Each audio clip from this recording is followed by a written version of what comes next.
அறிவிக்கப்பட்ட அவரால் அறிமுகம் செய்யப்பட்ட தொண்டர்கள் தான் நாங்கள். அந்த வகையில் உங்களை எல்லாம் ஏமாற்றுவதற்காக யார் வேண்டும் என்றாலும்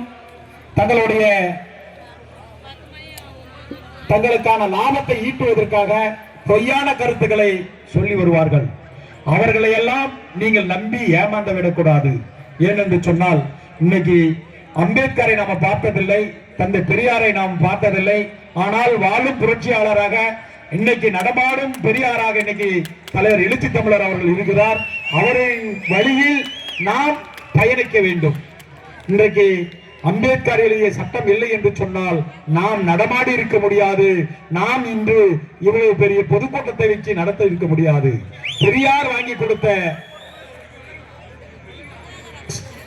பெரியாரினுடைய பங்களிப்பு இல்லை என்று சொன்னால் நாம் கேவலம் மனிதர்களில் கேவலமான ஒரு நிலையை தள்ளப்பட்டிருக்கும்.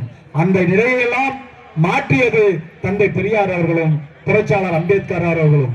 அவர் வாழ்ந்த காலத்தில் நாம் பார்த்ததில்லை. ஆனால் இன்றைக்கு வாழ்கின்ற புரட்சியாளராக தலைவர் எழுச்சி தமிழர்களால் தான் நாம் பயணித்துக் கொண்டிருக்கின்றோம். இன்றைக்கு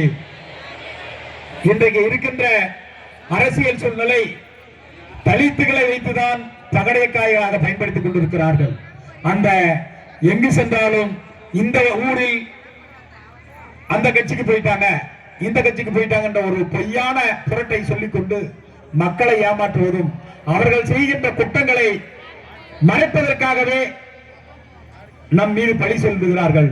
அந்த இடத்தை நாம் பூர்த்தி செய்ய வேண்டும் என்று சொன்னால் தலைவர் எழுச்சி தமிழ் எந்த திசையை காட்டுகிறாரோ, தலைவர் எழுச்சி தமிழ் எந்த கூட்டணியை விரும்புகிறாரோ அந்த கூட்டணிக்கு நாம் தொடர்ந்து பயணிக்க வேண்டும்.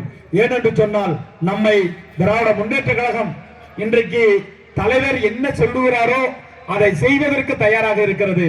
இன்றைக்கு தலைவரை விரும்புகின்ற கூட்டணியை தளபதி ஸ்டாலின் அவர்கள் இன்றைக்கு அமைத்திருக்கிறார்.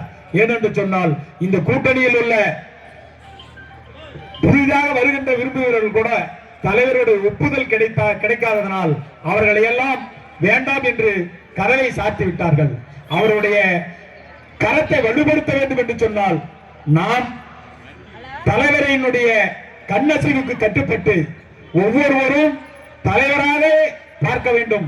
யார் நின்றாலும் எந்த கூட்டணியில் உள்ள பொறுப்பாளர்கள் நின்றாலும் அதற்கான வாய்ப்பை தலைவர் களத்தை வலுப்படுத்த வேண்டும் என்று சொன்னால், தளபதி அவர்கள் நம்பிக்கை பெற வேண்டும் என்று சொன்னால், தலைவருடைய நம்பிக்கை பாத்திரமாக விளக்க வேண்டும் என்று சொன்னால் நாம் அனைவரும் தலைவரின் பக்கம் திரும்ப வேண்டும் என்பதை கேட்டு வாய்ப்பினை வழங்கிய நிர்வாகத்துக்கு நன்றி பாராட்டி அடுத்தபடியாக